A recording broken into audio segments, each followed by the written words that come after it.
2 बजे नीतीश कुमार शपथ ग्रहण करने जा रहे हैं महागठबंधन के साथ। तेजस्वी यादव उनके साथ उप मुख्यमंत्री पद की शपथ लेंगे। इस बीच हम भारतीय जनता पार्टी पटना के ऑफिस में हैं।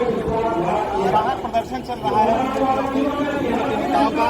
तारकिशोर प्रसाद पूर्व डिप्टी सीएम प्रदर्शन में बात कर बोल रहे हैं, रख रहे हैं। और अभी की जो बात करें, अभी की जो हम बात करें तो देख लीजिए गिरिराज सिंह भी यहाँ पर है, केंद्रीय मंत्री, मोर्चा संभाल लिया उन्होंने। और कल से लगातार गिरिराज सिंह लालू यादव पर तीखे हमले कर रहे हैं, पुराने ट्वीट्स को दिखा रहे हैं, उन्हें याद दिला रहे हैं। सुबह गिरिराज सिंह ने ट्वीट किया है कि जब लालू यादव ने कहा था कि नीतीश सांप की तरह हर 2 साल में केचुर बदलते हैं, तो गिरिराज सिंह ने कहा कि सांप अब आपके घर में घुस गया है। लालू यादव को टैग करते हुए उन्होंने कहा, ट्वीट पर जवाब दिया। गिरिराज सिंह हमारे साथ हैं नवभारत टाइम्स पे। गिरिराज दा, आगे अब क्या करेंगे बीजेपी? बिल्कुल दिख रहा है, लेकिन आपकी रणनीति थोड़ी अलग होती है। हमारी रणनीति पार्टी की रणनीति के साथ होती है। हम जनता के पास जाते हैं और जनता के साथ रहते हैं, फिर आगे हम जनता के पास जाकर के अपनी बात कहते हैं। 2013 में भी हमसे छोड़ करके गए थे। हम पीएम नहीं बना सकते। अब इनको लोग कह रहा पीएम मटेरियल, उस समय भी कीड़ा काटा था। और 2014 में आके चुनाव लड़े अलग हटकर। अभी मैं कह रहा हूँ कि जैसे 2 सीट पर ला करके बिहार की जनता ने इन्हें छोड़ दिया था, अगर हिम्मत है अमर लत्ता ना बने, दूसरे के कंधे पर रख करके अपना ना चले। अगर नैतिकता है, लोकप्रियता है, तो अलग चुनाव लड़ें, प्रधानमंत्री के पद के लिए ही लड़ें, लेकिन 24 में लड़ें। मुझे अच्छी तरह से याद है कि आपकी कभी भी बात सच हो जाती है। आपने काफी पहले कह दिया था कि अगले पीएम नरेंद्र मोदी ही होंगे, और वो बात सच हुई। 2024 में क्या होगा गिरिराज? नरेंद्र मोदी रहेंगे। मैं कोई अहंकार में नहीं कह रहा हूँ। नहीं, बिहार की बात कर रहा हूँ मैं। 2024 में भी मैं कह रहा हूँ नरेंद्र मोदी ही बिहार के लोकप्रिय नेता के रूप में उन्हें बिहार की जनता प्रधानमंत्री के लिए 40 सीटों पर विजय देगी। सरकार रहेगी, चलेगी, कितने चलेगी? और एक सवाल सबके मन में है, सबके मन में है। आम आदमी ये सोच रहा है, जो सवाल हम भी आपसे पूछना चाह रहे हैं, आप लोग बेहतर बता सकते हैं, सियासत को समझते हैं। ये जो सरकार बन रही है कितने दिन चलेगी?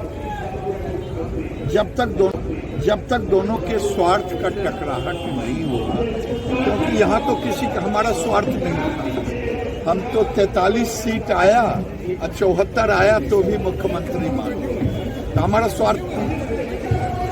अब एक को सत्ता में आना है और दूसरे को प्रधानमंत्री का उम्मीदवार बनना है। ये जब तक चलेगा तब तक चलेगा। आरसीपी सिंह ने कहा था 7 जन तक नहीं बनेगा, आपको क्या लगता है? आरसीपी उनके पुराने मित्र हैं, बिहार के नब्ज को जानते हैं, और 2014 में बिहार की जनता ने दिखा दिया। इसीलिए इनकी हिम्मत नहीं है, बात बनाएंगे। मैं तो कहता हूँ इधर उधर की बात मत कर, अपमान और धोखा ये सब बहाना मत कर, इसका जवाब तो खुल जाएगा एक एक शब्दों का। आप कहें कि मेरी महत्वाकांक्षा है देश का प्रधानमंत्री का उम्मीदवार बनने का, वो जगह नहीं है। न देश में दूसरा प्रधानमंत्री का जगह है, न बीजेपी। दादा, माना जा रहा है कि 2 महीने से ज्यादा सरकार नहीं चलेगी, 2 से 3 महीने से ज्यादा नहीं चलेगी। नहीं, मैं इससे सहमत नहीं हूँ। जब तक स्वार्थ चलता रहेगा तब तक ये सत्ता चलती रहेगी। चिराग और पारस जी को क्या लाने की कोशिश करेगी अब बीजेपी एक साथ? जिसको साथ आना होगा वो लोग आएंगे। चिराग जी दोनों परिवार है, उस परिवार में मैं नहीं समझता कि बहुत भिन्नता है। देखिए, गिरिराज सिंह ने बड़े साफ तौर पे कहा, स्पष्ट शब्दों में कहा कि जो हमने कई बातें उनसे की, उन्होंने कहा कि जब तक स्वार्थ का टकराव नहीं होगा तब तक ये सरकार चलेगी।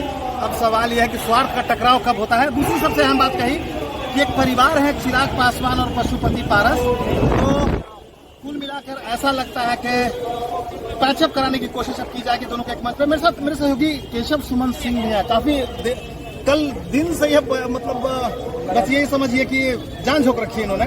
केशव, गिरिराज की बात है, देखिए, गिरिराज जी पूरी तरीके से उन्होंने पॉलिटिकल बातें कही है। उन्होंने साफ तौर पे कहा कि सरकार है, गिरिराज की बातें देखिए, गिरिराज जी पूरी तरीके से उन्होंने पॉलिटिकल बातें कही है। उन्होंने साफ तौर पे कहा कि सरकार है, जिस तरीके से दल बदला गया है स्वार्थों को लेकर, उन्होंने सीधी बात कही है कि दोनों का स्वार्थ है।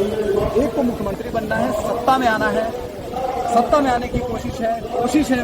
वहीं तेजस्वी यादव की दूसरी कोशिश ये है कि किसी तरीके से मुख्यमंत्री बन जाया जाए, और इसकी कवायद शुरू हो गई है, इसकी कोशिश जारी है। लगातार उनकी कोशिश है कि वो किसी तरीके से मुख्यमंत्री का जो पद है वो हासिल कर लें। उप मुख्यमंत्री के लिए अभी बात हो रही है, लेकिन कोशिश ये है कि मुख्यमंत्री बने।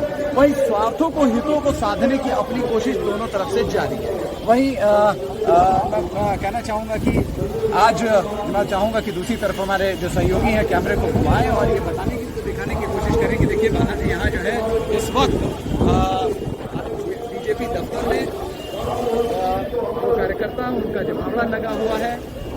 यहाँ पर विरोध प्रदर्शन जारी है। 2 बजे शपथ ग्रहण समारोह होगा, लेकिन उससे पहले बीजेपी जो पार्टी से अलग हुई है उसे ये विरोध कर रही है, और विरोध के स्वर में यहाँ पर तमाम नेता आए हुए हैं।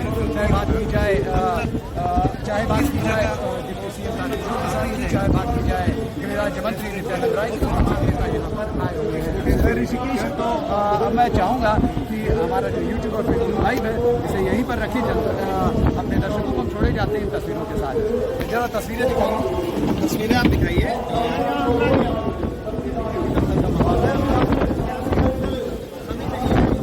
सियासी हलचल अब शुरू हुई है। अब से आगे जो आपको तस्वीरें दिखने वाली हैं बहुत ऐसी तस्वीरें होंगी जो बिहार की सियासत में, इतिहास में दर्ज होंगी।